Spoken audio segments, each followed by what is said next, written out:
بسم الله الرحمن الرحيم. السلام عليكم ورحمة الله وبركاته. نحمده ونستعينه ونستغفره ونؤمن به ونتوكل عليه ونعوذ بالله من شرور أنفسنا ومن سيئات أعمالنا. من يهده الله فلا مضل له ومن يضلله فلا هادي له. ونشهد أن لا إله إلا الله وحده لا شريك له ونشهد أن محمدا عبده ورسوله. اللهم صل وسلم على سيدنا محمد النبي الأمي وعلى آله وصحبه وبارك وسلم. قال الله سبحانه وتعالى في كتابه العزيز بعد أعوذ بالله من الشيطان الرجيم: يا أيها الذين آمنوا اتقوا الله حق تقاته ولا تموتن إلا وأنتم مسلمون. صدق الله العظيم. وقال النبي صلى الله عليه وسلم: لا يؤمن أحدكم حتى يكون هواه تابعا لما جئت به أو كما قال صلى الله عليه وسلم. Yang diberikan muslimin, muslimat, tuan-tuan haji, puan-puan hajah, senang penonton yang dirahmati Allah Subhanahu Wa Taala, khususnya daripada ahli qaryah ataupun ahli jemaah surau Al-Munawwarah, surau Al-Munawwarah Kampung Batu 17, yang merupakan rakaman yang merupakan kuliah takmir untuk siri kedua pada bulan ini, dengan mengambil pelajaran dan faedah daripada kitab Penawar Bagi Hati karangan Syekh Abdul Qadir Al-Mandili rahimahullahu ta'ala wa nafa'ana bi'ulumihi fid darain amin. InsyaAllah pada bermula bulan hadapan kita akan kembali semula berkuliah, bermuzakarah, membaca kitab dan juga mengambil faedah daripadanya secara fizikal dengan izin Allah, insyaAllah bermula pada bulan hadapan di Selangor ini, insyaAllah.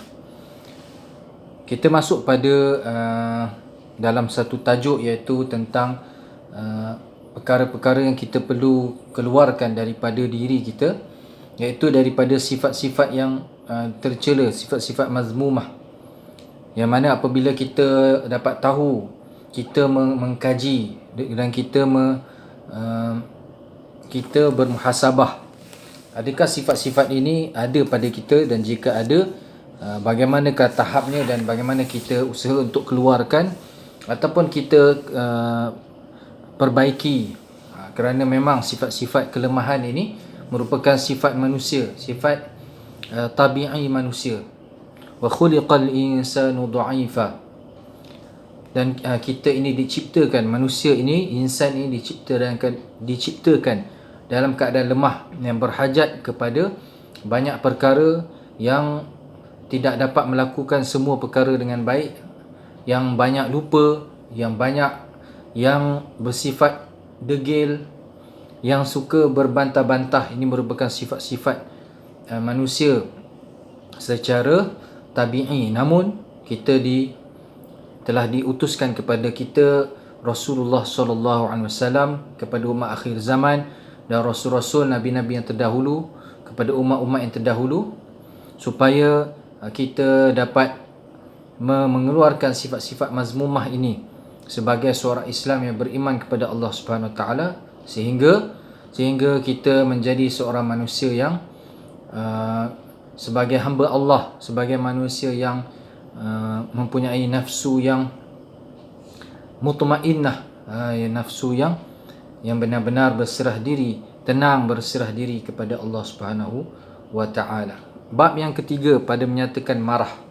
Ketahui olehmu bahawasanya marah itu sifat kecelaan yang sangat banyak kebinasaan, kerana menyebabkan ia pada anggota yang zahir akan memukul dan memaki dan membunuh, dan di dalam hati akan dendam dan dengki dan suka cita dengan kena bala mereka yang dimarahinya, dan duka cita dengan mendapat ia akan nikmat dan mencita-cita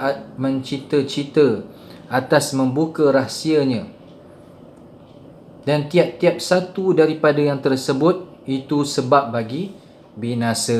Ini ayat-ayat kitab lama lah. Ayat-ayat kitab lama. Jadi sifat marah ini merupakan satu sifat yang memang ada dalam diri manusia, dan ia akan kekal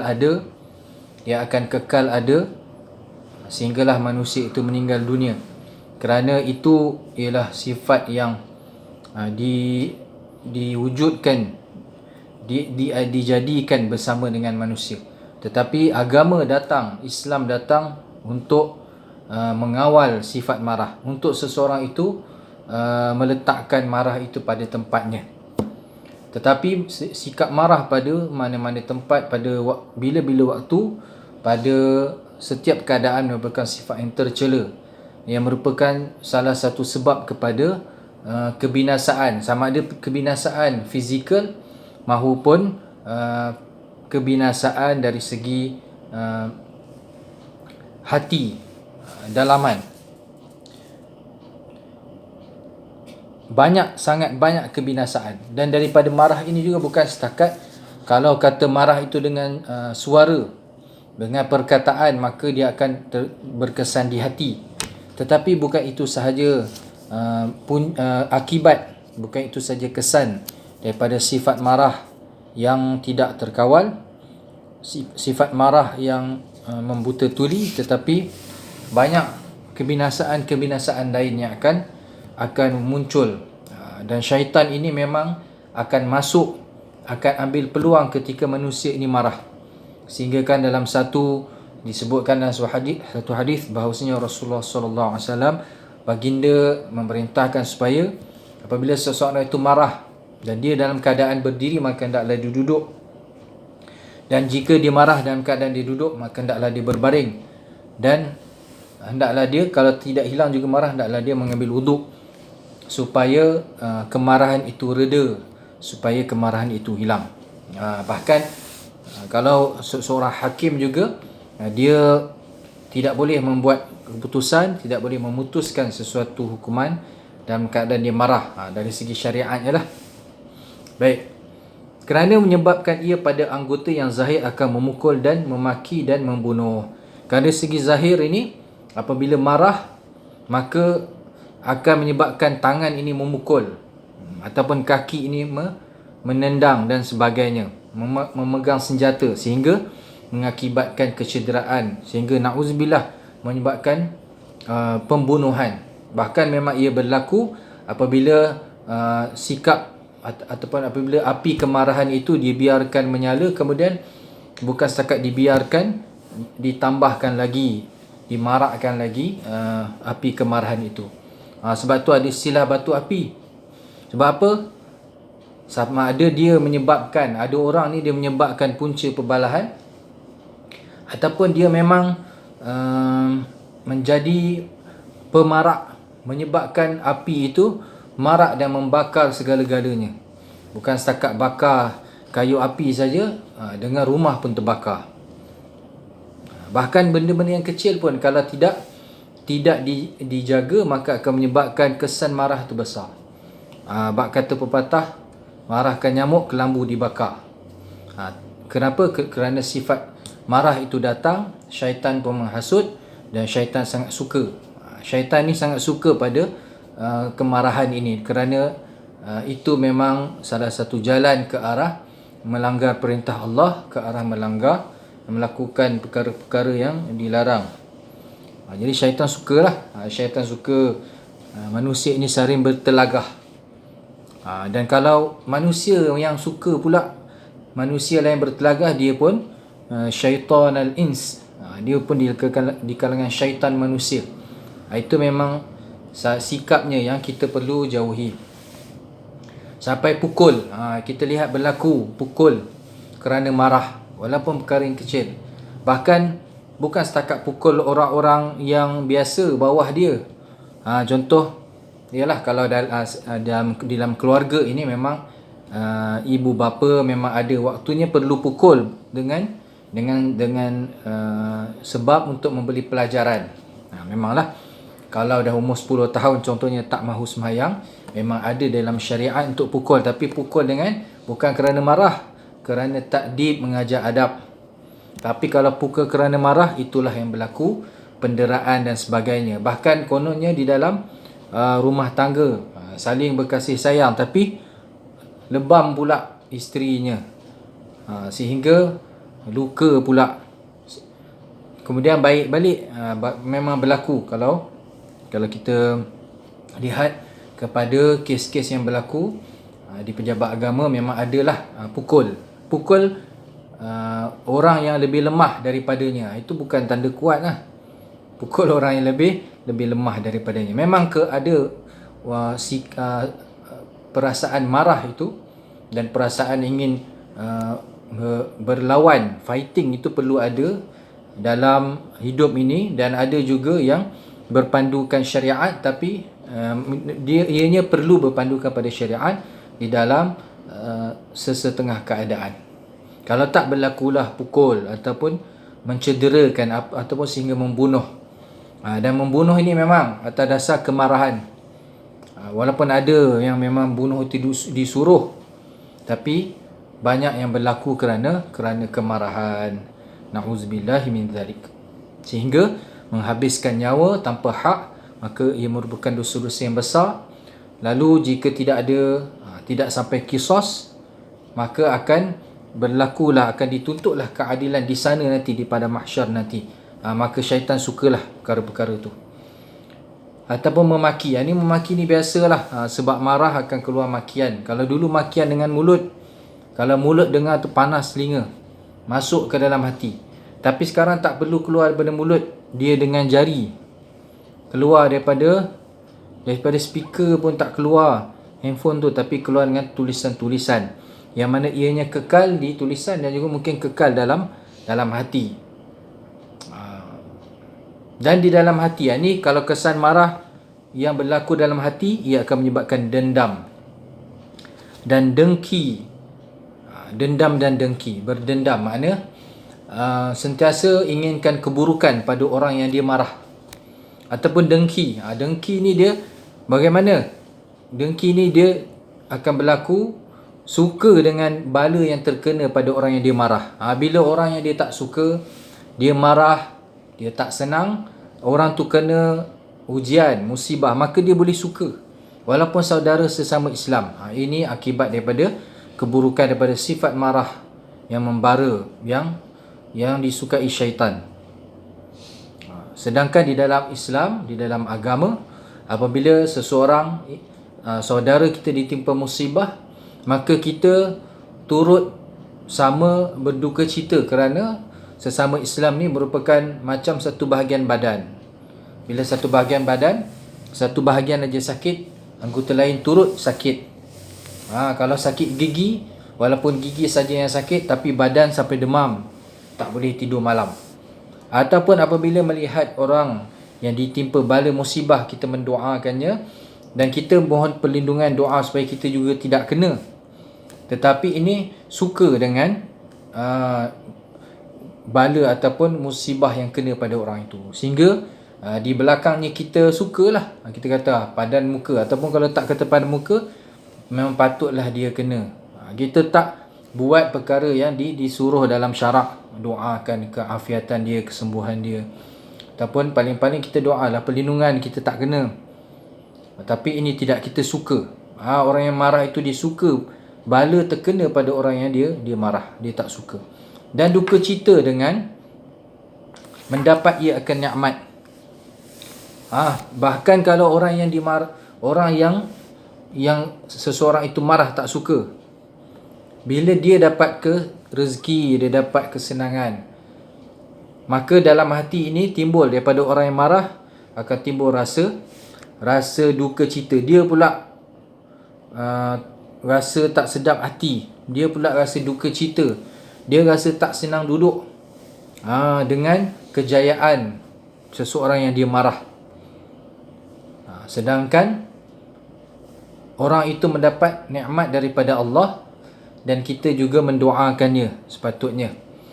Apatah lagi orang itu orang yang, contohnya orang dia memang orang yang pemurah, orang yang dermawan, maka apabila dia berjaya, dia membayar, ada dapat rezeki lebih, dia akan bayar zakat, bersedekah dan sebagainya. Tapi orang yang dimarahi, orang yang marah itu, dia rasa duka cita seseorang yang dia marahi itu berjaya dapat rezeki dan sebagainya, dan mencita-cita atas membuka rahsianya.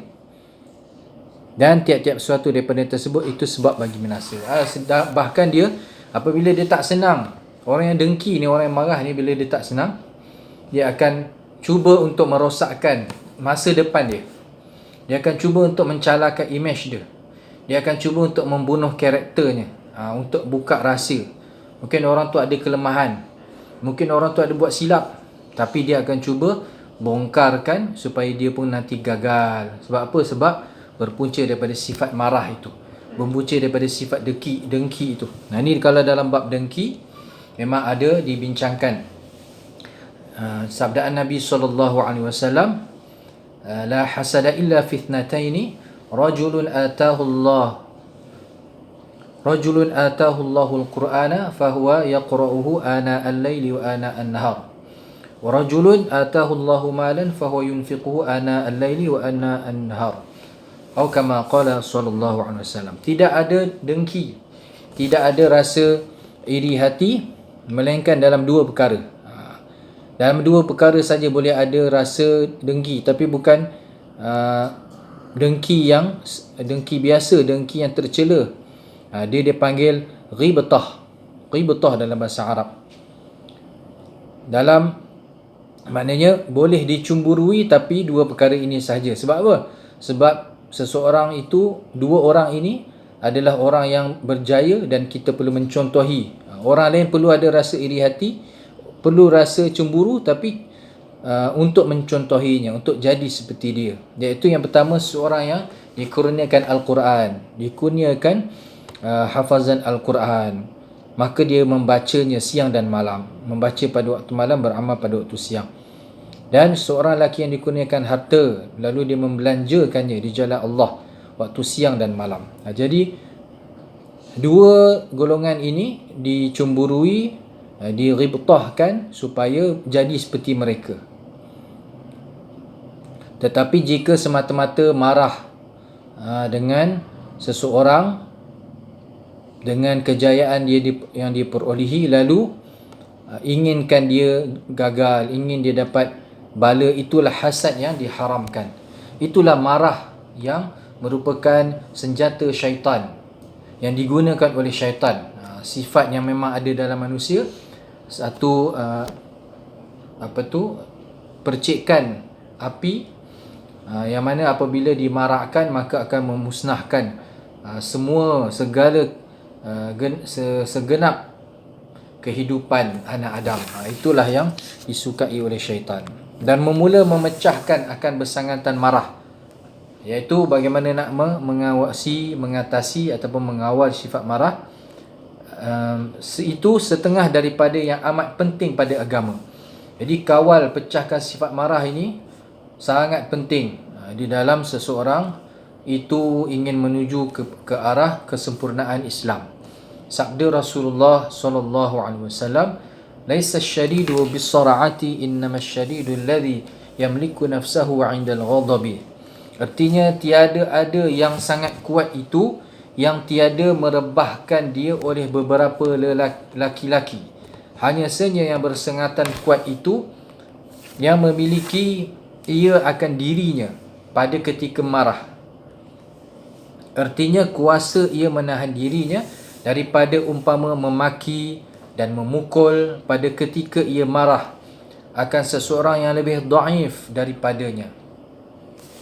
Ini berkenaan dengan orang yang sebenarnya kuat di sisi agama, orang yang sebenarnya kuat sebagaimana yang disabdakan oleh Rasulullah sallallahu alaihi wasallam. Mana orang kuat di sisi Allah dan Rasul?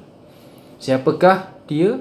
Iaitu orang yang dapat mengawal nafsunya, mengawal dirinya, mengawal api kemarahannya daripada menyala ketika dia marah.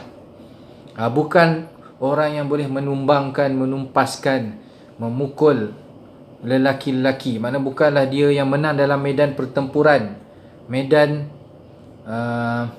dalam bukan semata-mata orang yang menang di dalam pertempuran gelanggang besi sahaja.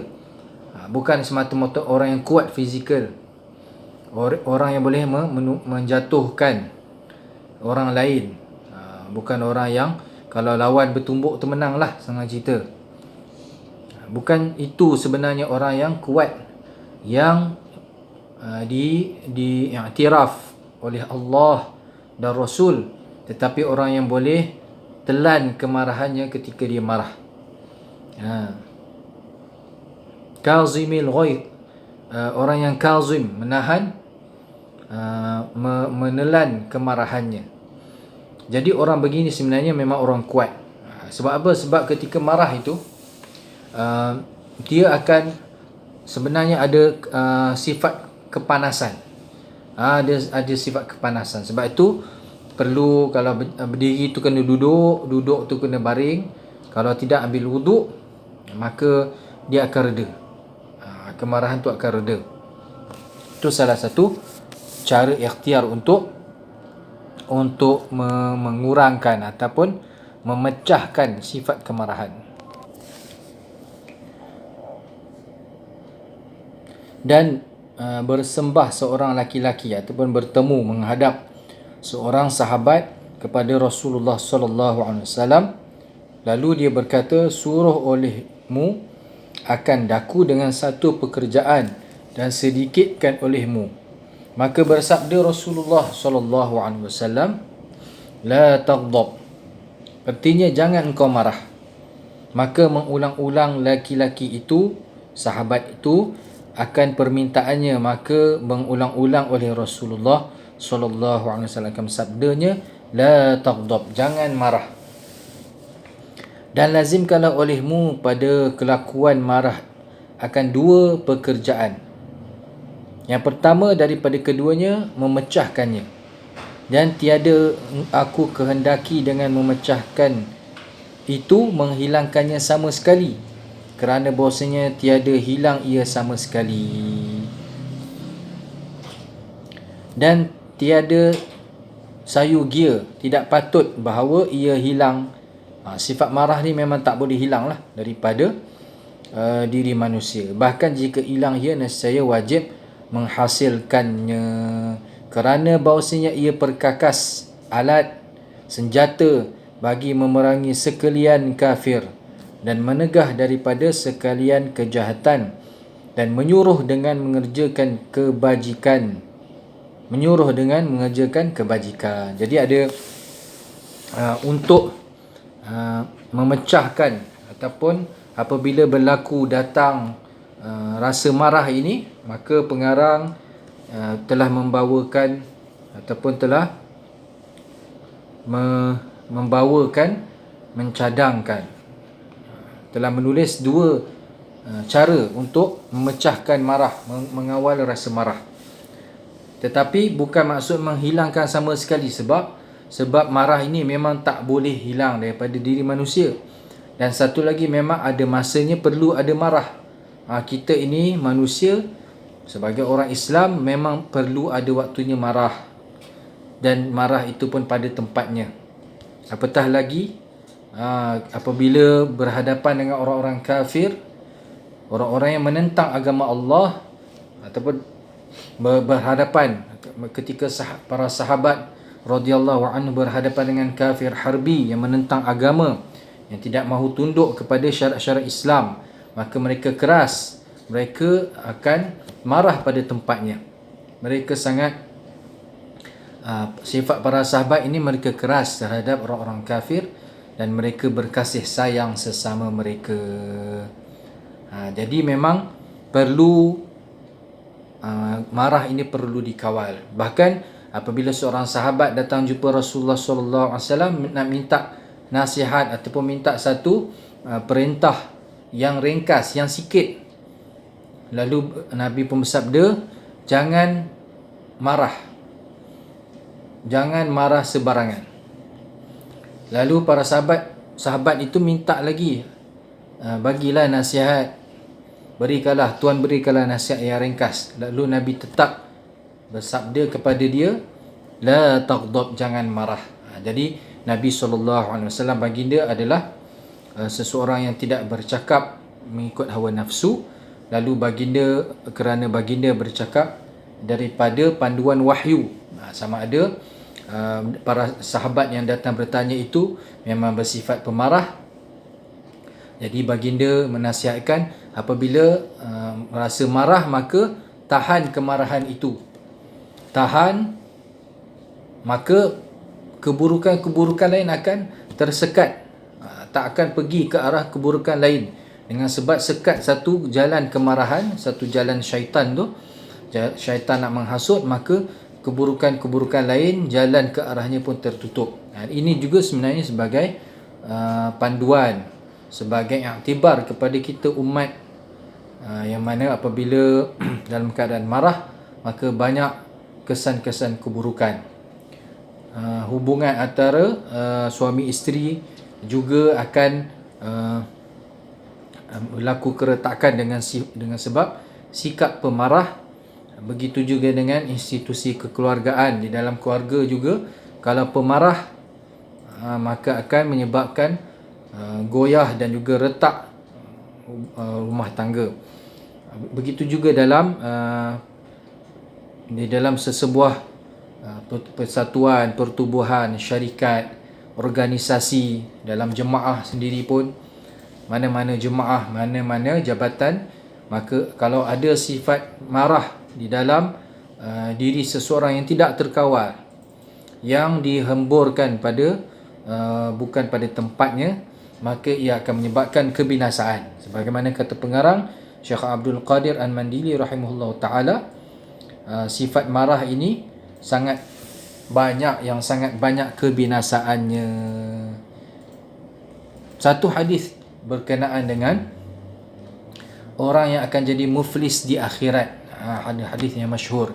Dia seseorang yang datang ke mahkamah Allah bukan dengan tak ada amalan, bukan orang biasa-biasa, bukan orang yang banyak dosa daripada pahala, orang yang banyak pahala, orang baik, orang yang ada banyak pahala. Tetapi bagaimana boleh jadi muflis? Kerana dia ada menzalimi orang itu, ada memukul orang ini, ada memaki orang ini, ada memfitnah orang itu. Lalu terpaksalah dia bagi pahala-pahala dia kepada orang yang dia marah, orang yang dia maki, orang yang dia pukul, orang yang dia fitnah. Kalau zaman pukul ni tak semestinya pukul dengan tangan, pukul dengan senjata, pukul dengan kayu. Kalau difitnah, maka hati pun terpukul. Kehidupan orang yang difitnah itu bukan setakat dipukul, bahkan telah dipecahkan, dirobohkan kerana fitnah makian itu. Maka apabila habis pahala si orang yang bakal muflis ini, maka ditimbunkan dosa-dosa orang-orang yang dia zalimi, dia pukul, dia maki itu, sehingga dia jadi seorang yang muflis. Dan muflis di dunia ini cuma sebagai rekod muflis, beberapa perkara je tak boleh. Kalau muflis di akhirat, maka apa pun tak dapat, apa pun tidak ada. Maka kita semata-mata berharap kepada rahmat Allah SWT. Kita menjaga silaturahim sesama manusia dan kita tidak menzalimi. Kita ni di akhir zaman ni zaman fitnah, mudah sangat berlaku fitnah, mudah sangat kita terlibat dengan fitnah, mudah sangat kita termasuk di kalangan orang-orang yang mungkin tak memukul dengan tangan tapi memukul dengan jari, mungkin tak memaki dengan mulut tapi memaki dengan jari, mungkin tak membunuh dengan pedang tetapi membunuh dengan teknologi. Contohnya di dalam media sosial, kita tak perlulah komen. Bahkan sebenarnya contoh di dalam media sosial, apabila kita komen, sekalipun kita komen itu komen yang baik, tetapi dalam isu-isu yang akan menimbulkan fitnah, kita komen untuk menyebelahi orang yang benar, ataupun kita komen memarahi orang yang salah lah, orang yang mungkin tak elok perangainya, Bahkan kita kata semoga kita terlindung, ataupun apa nak jadi, kita komen. Sampai juga benda-benda yang fitnah itu, yang tak baik itu kepada kawan-kawan kita, dia jadi tag juga dan sebagainya. Maka fitnah, tali rantaian fitnah itu tidak akan terputus, kita akan sambung-sambung. Maka kita elakkan. Kalau kita nak beri nasihat ataupun kita nak menyatakan, nak beritahu perkara yang benar, mungkin kepada friend kita, kawan-kawan kita, maka kita tulislah status sendiri yang kita tulis dengan menjauhi sifat marah ini. Walaupun kita marah pada orang yang salah, marah pada orang yang mula membuka fitnah, tapi kita buatkan satu ayat-ayat yang akan menyejukkan balik pembaca-pembaca, dan kita kembali beristighfar kepada Allah Subhanahu Wa Taala, kembali mengatakan hadza buhtanun azim, ini fitnah yang besar ni, kita minta lindung daripada Allah. Kita minta lindung daripada Allah, insya-Allah kita akan selamat. Tak perlu sehingga kita mengatakan bahawa kita kena turut sama menyalahkan orang yang salah. Kita kena turut sama memaki orang yang salah. Siapa suruh buat macam tu? Tidak ada. Sehingga kalau kata kita tak mengaku ataupun kita tak menzahirkan orang itu salah, kita menganggap dia maksum. Mana ada? Di manakah datang panduan sebegitu? Di manakah datang nasihat macam tu? Panduannya ialah sebagaimana yang diajarkan oleh, difirmankan oleh Allah Subhanahu Wa Taala. Lihat yang berlaku dalam peristiwa fitnah Sayyidatina Aisyah radhiyallahu anha yang dimulakan oleh orang munafik. Bahkan sebahagian daripada orang Islam turut terkesan, turut terlibat. Maka kita hendaklah kembali kepada Allah Subhanahu Wa Taala, sangka baik kepada orang-orang Islam, kepada orang-orang yang soleh, kepada alim ulama. Mudah-mudahan kita selamat, insya-Allah. Jumpa lagi mudah-mudahan dalam kuliah yang di surau lah pada bulan hadapan, insya-Allah. Wallahu alam. Assalamualaikum warahmatullahi wabarakatuh.